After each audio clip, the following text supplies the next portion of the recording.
How to invest in any market. Guaranteed recession proof. Okay, it's a good day and a good time to learn. This is Finance Boss, an awesome channel for awesome people like you. Y'all know in this video we always talk about money, and for today, I'll be sharing with you how to invest in any market. If you're new, don't forget to subscribe. No more long intros cause it's gonna be a long video. So, let's go. As we all know, investing can be scary, given all of these financial news headlines predicting doom and gloom. However, the problem is that when you avoid investing completely because you're afraid of experiencing a downturn, then you also miss out on a lot of returns. Just check out all of these articles. People were predicting catastrophic stock market crashes ever since 2013. They were predicting it in 2014, 2016, 2018. Can you imagine how it would suck to have sat in cash all those years just because you've read something in the news? That's why not investing at all because you're expecting a recession sometime soon isn't a good idea either. Yes, we need to be mindful of cycles and whatnot, but in general, it's always better to be invested than not to be invested. Cash is the absolute worst place to be in the long term. It doesn't grow and only loses purchasing power from inflation over time, and that's a guarantee. That's being said, it's important to have a good investing strategy.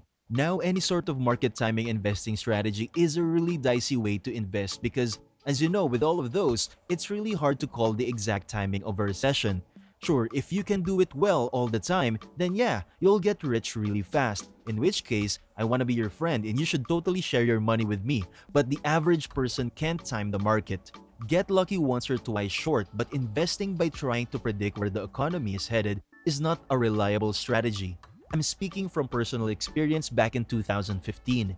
I started reading a bunch of articles about a coming US economic collapse and how the US dollar was gonna lose all of its value and all this crazy stuff, and so I moved a lot of my money out of stocks and bought a bunch of gold, and about a year or two later, I essentially broke even on that gold investment, and I actually missed out a lot on stock market growth. So all in all, that was a really humbling experience for me because I pride myself on being pretty smart and well informed, but I was totally wrong about what I thought was gonna do well. I speak from personal experience. It's really hard to time the market no matter how convinced you are that you're gonna be right.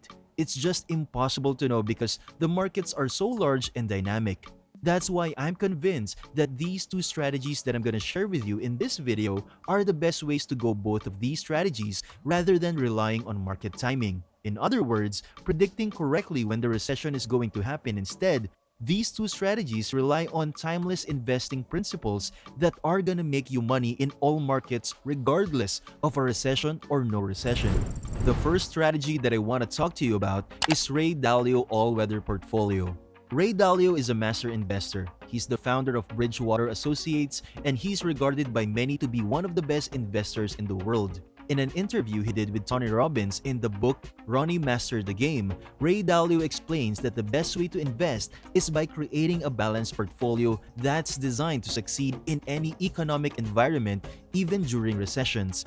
His reasoning is that there's only four things that move the price of assets. There is inflation, and then the opposite of inflation, deflation. There's economic growth and then the opposite of that, which is declining economic growth, and depending on what economic season we're in, there will be an asset class that is performing better than all the others. For example, stocks. They do well during times of rising economic growth and moderate inflation. Bonds, they do well during times of declining economic growth and deflation, and gold does well during times of hyperinflation or really out of control inflation.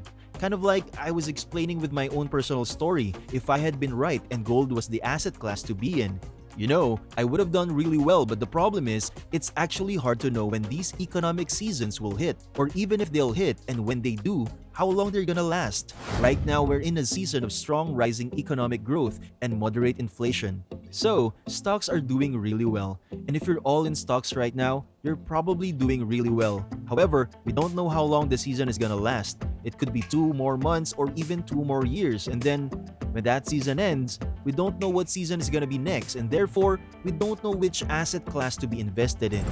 Warren Buffett style. This is a type of investing also known as investing where you only buy stocks at a margin of safety price. A margin of safety price is when you buy a stock at a price that's so low that you basically are getting it at a huge discount, and that discount compared to the fundamentals of the company that you're buying means that you got the stock basically on sale. Essentially, it's when the stock is worth this but you're actually paying this. Just because a stock is trading at a market price of, I don't know, $100 doesn't mean that it's actually worth $100. The intrinsic value of a stock always comes back to the cash flow of the company, the earnings of the company back to the fundamentals, and sometimes the stock price gets overvalued and sometimes it gets undervalued. So the key with Warren Buffett's investing strategy is to make the market's wild emotional price fluctuations work in your favor so that you can scoop up great stocks when they're on sale. As Warren Buffett says, price is what you pay, but value is what you get. So, what we're looking to do is buy stocks at a price that is lower than its value. The idea here is that if you pay less for a stock than what it's actually worth, in other words, at a margin of safety price, then it's impossible to lose money because you already paid so little for the stocks. Now, if you own these stocks during the recession, yes, you'll probably experience some temporary paper losses since everyone is pessimistic and stock prices are probably declining across the board. The idea is that the price corrects back to its intrinsic value because you bought something at less it's worth, and eventually that price will converge back to what it's really worth if done right as a value investor. You eventually come back out on top, always because irrationally depressed prices, they always correct back to intrinsic value. For this type of investing strategy, you also want to assess fundamentals such as the company's cash flow and its ability to service its debt with its cash flow, because as long as the company's cash flow is strong enough to get it through a recession without defaulting on its debt and having to go into bankruptcy, then you know that company is going to in business.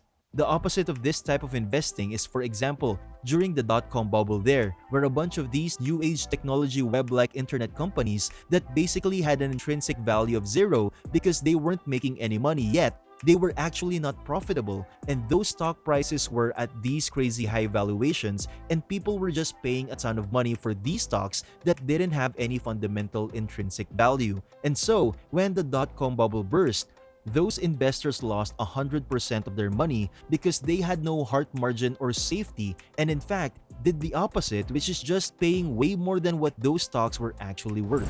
So, all in all, it's about how you handle your money. Even if you're a beginner, you'll be able to handle your money like a pro if you learn all these basic but very relevant and important things. It's a little overwhelming for now, but you'll get there. Warren Buffett and Ray Dalio started as a beginner too, but then they became our great examples now. People that we can look up now, the big bosses of business. Someday, you can do that too. You'll learn. Just take it easy, step by step, until you get to just see the results. So, that's it for today's video. Again, this is Finance Boss. Bye!